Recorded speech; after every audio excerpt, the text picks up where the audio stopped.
Let's get started. I want to introduce our panel tonight. You know him, you love him, you can't live without him. Lance Wallnau, glad you're here. David Harris Jr. and Sam Sorbo, glad you're here in studio with us tonight. Lance, let me go with you first here. When we see all that's happening, let's talk about the politics of people leaving Kamala Harris's regime. I'll put it that way. What does that say to you when we're seeing such big numbers leave? Well, it's telling you, by the way, I've got your 9 and 10 because you got your 8 items there, Gene. Right, this is a totally unrehearsed and spontaneous news program. I'm going to give you a 9 and a 10.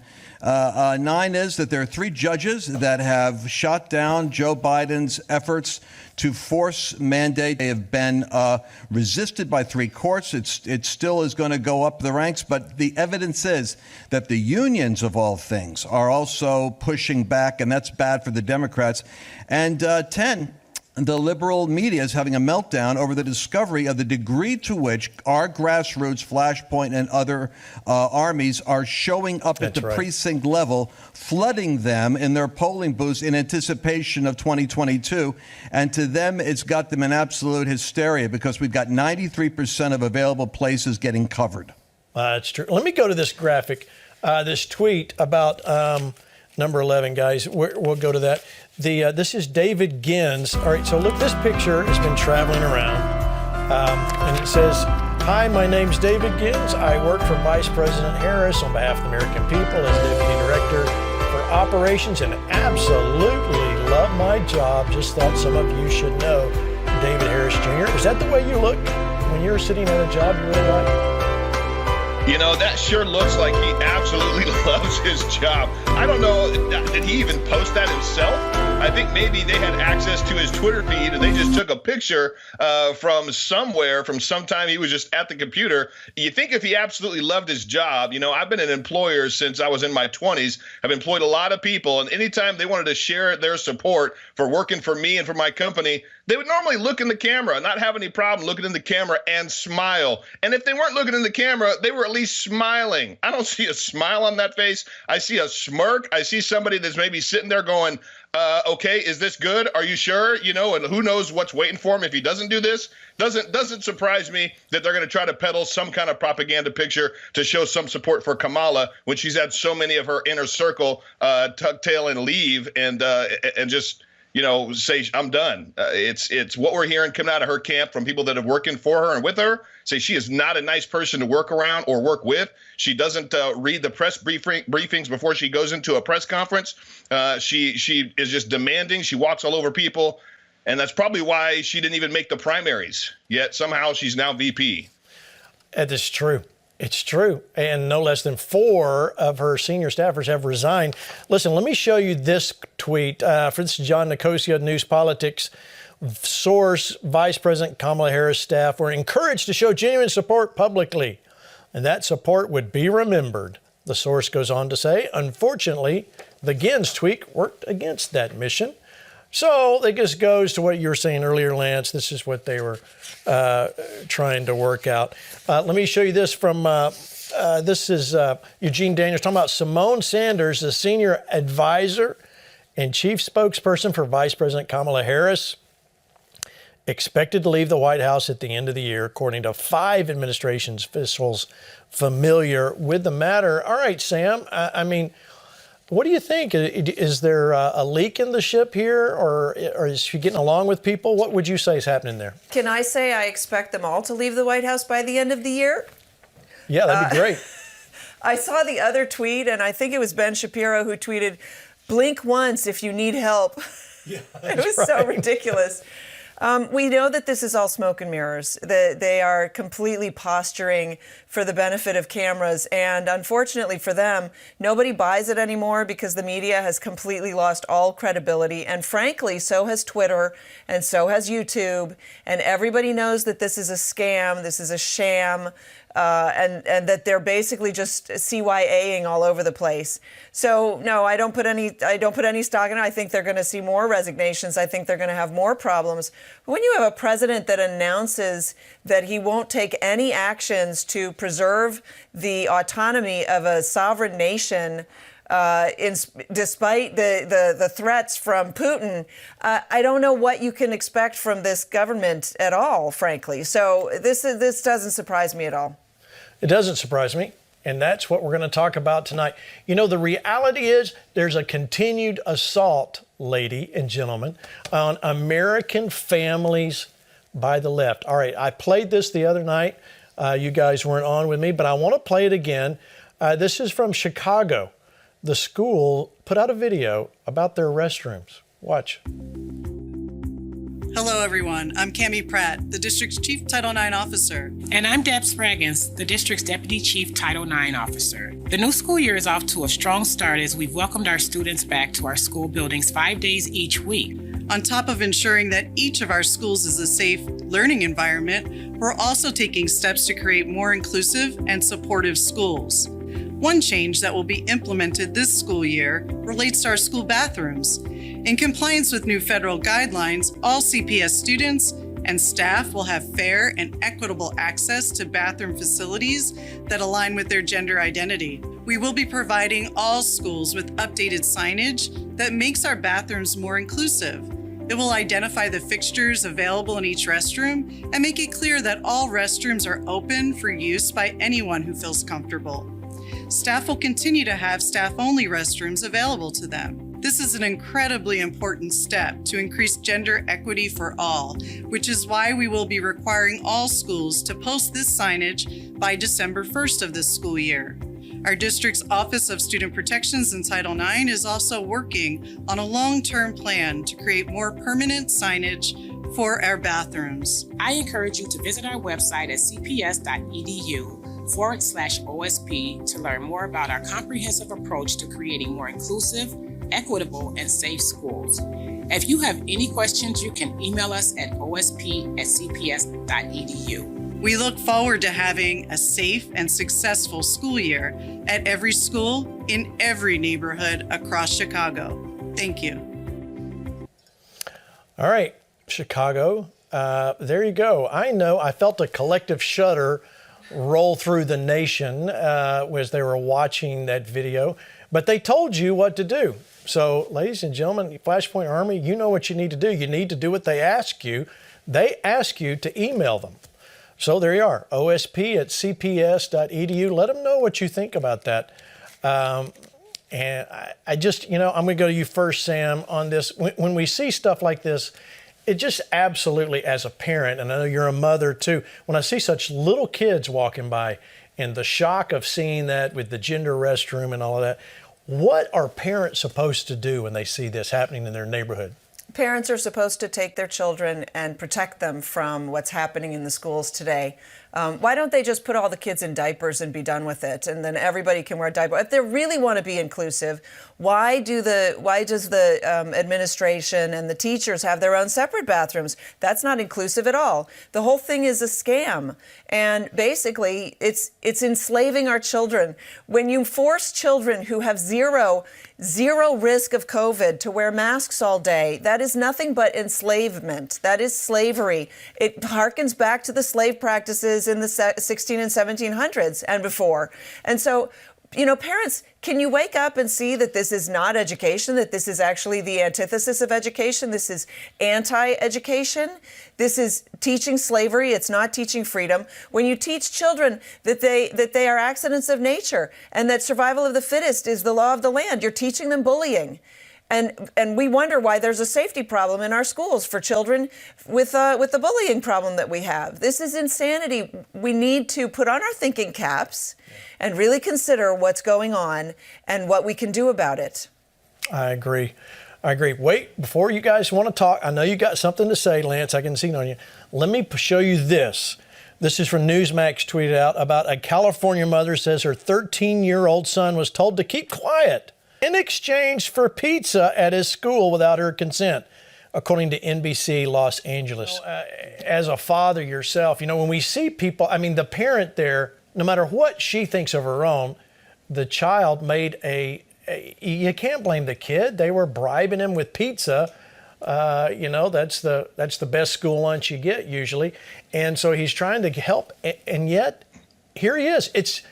You can't take it back. You can't just go, oh, well, let's just take that off. We didn't mean to. He's forever with a vaccine that you didn't ask for. I know, David, what are your thoughts? The teacher that coerced that child into getting that medical procedure should be charged. The school should be under investigation for how many other children are being coerced into taking a medical procedure and also be charged.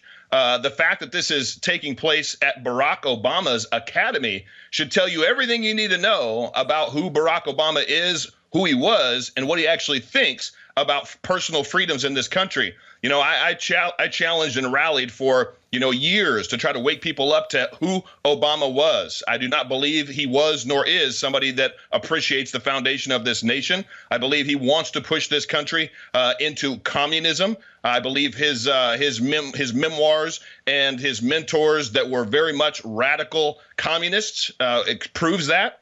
And the fact that this is taking place in America, where parents are finding out after the fact, it's absolutely asinine to me. And hopefully when parents see this from the gender, fluid new signs, that was confusing to me. The schools are trying to confuse the children. Then they're trying to inject the children. If you haven't learned by now, they want to own your children. They want to indoctrinate your children, and they want to turn out children that are literally wards of the state that listen to what they say, follow their orders, and you as a parent have no rights whatsoever. That is the left's goal. That is the Democrats in office agenda. And hopefully parents are waking up to that fact. And like Sam said, pull your kids out. Find a charter school near you, or do what you can to homeschool your kids yourself, because it's absolutely it's unnerving and unsettling to think that that's taking place, and yet it is. And yet it is. All right, Lance, I'll give you a chance to comment. Well, thank you, Gene. So here's the thought that I got. The main good news in all this bad news is that in Loudoun County in Virginia, what precipitated the great pushback that ended up putting a sweep in for the Republicans and conservatives was the rape of a young 14-year-old by a male who dressed as a female and went into the girls' restroom. That story was covered up and then it was denied, but the parents heard it. So the good news in this is that you're going to see the left continue to push its kind of woke policy indoctrination, but the American people, the more they get to see it and the more incidents come out of it, the more of a collective pushback is going to take place. It's more dangerous than this would be if they were planning on doing this but wanted to get into office first, like Biden is doing, pushing everything after he runs as a moderate and then administrates like a Marxist. It's great that it's coming out now. The same thing with this violation of the parents' autonomy. I understand how the left thinks. Remember what the former governor of Virginia said. You don't have a right to your child's education. The state will take care of that. Well, you saw how that worked out for McAuliffe in Virginia. Now they're doing this in California. But notice that Maribel Duarte, many of the voters that they're losing are going to be the Latino and Hispanic community, who are 60% conservative. And they are overwhelmingly, Gene, pushing back against the Biden-Harris regime right now. Yeah, it really seems to be falling apart, where it was actually posted the names and their addresses and their work locations where they can go harass these people. Well, since then, she has resigned. So, yay team, she has resigned. This is, Sam, it's so bizarre that the level of what we're seeing that people would, it used to be, seems like there used to be this kind of, well, you just don't do that, and you don't bully, and you don't do this, and you don't do that. But it seemed like the lid got taken off 18 months ago, and now it's a free-for-all. We'll do whatever we are, and we'll show your name and your address and where you work, and if you don't agree with us, then you need to be taken out. Yeah, remember when the president's wife was sort of above scrutiny, and that went out the door when Donald Trump was elected. And this, we have to call this what it is. So they are enemies. They do not wish you well. It used to be that we all played basically on the same team because we all promoted America. We all thought America was a great country, and that is no longer the case. And so now you have school board members that are actively against you as a parent. They seek to undermine you. The shot of that 13-year-old boy. Okay, set aside whether it would help him or hurt him, right? Whether the person actually had his best interests in mind. She actively went against the wishes of the parent. She undermined the parent's authority for that child. That is broken. That is going to be very difficult for that parent to repair. And that is what the schools seek to do, is they break the bond that the child has with the parents. The schools actively form a wedge between the child and the parent. They can't help it. But now what we're understanding is they actually want that. That is the end result that they're looking for. And by the way, I'm not talking about teachers. I think teachers, by and large, are caught in a perverted system that is now broken. But parents have to wake up and understand, if you still want to have a relationship with your child, do not put the school between you. Get the school out of the equation. And by the way, they're not being educated in school. Remember when they told us that school was the 3 R's? That's a lie. First of all, it's not 3 R's. Can we just admit that? It's an R, a W, and an A. But secondly, that's not education. That's all schooling. Education is the 3 F's: faith, family, and freedom. And there's only one way for them to get that, and that's to be with their parents.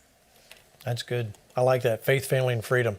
And you know, it used to be, now I have Terry, my wife Terry, and we had like 7 children, and some went to public school, some went to Christian, some went to private.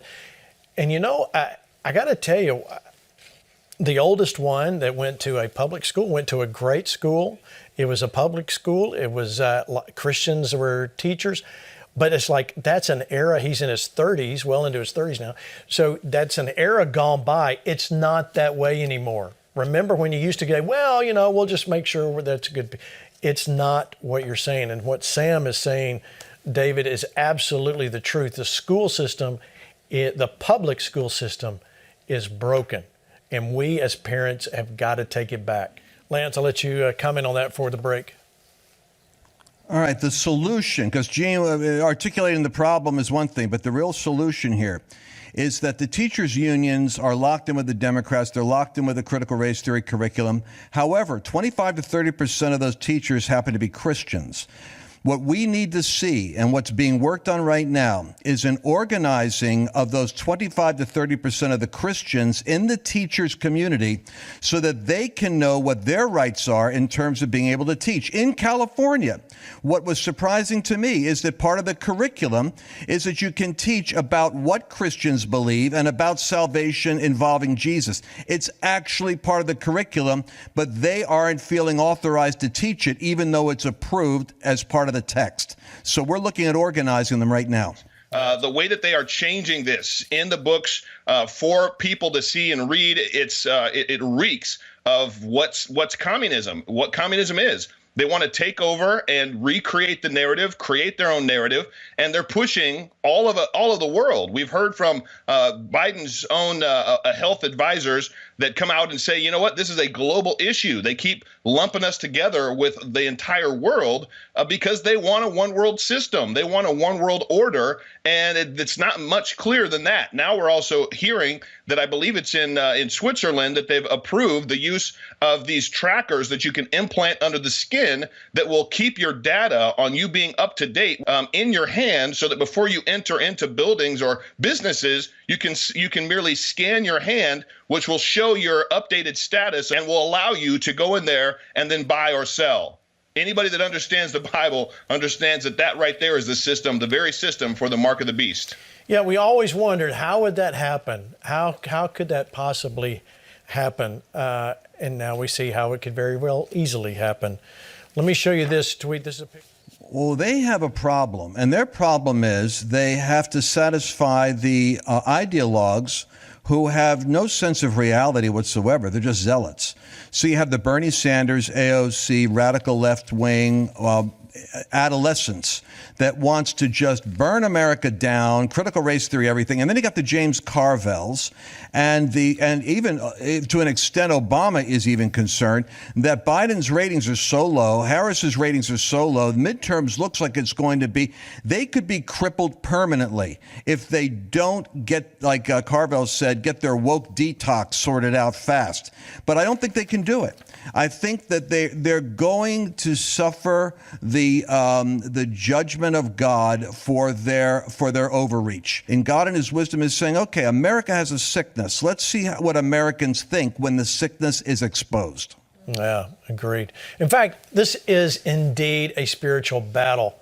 I want to show you proof. I just saw this tonight. I think it was Lance that pointed this out. I want to show you what's just been unveiled at the UN. Look at this. This is the beast. They call it the beast, this statue.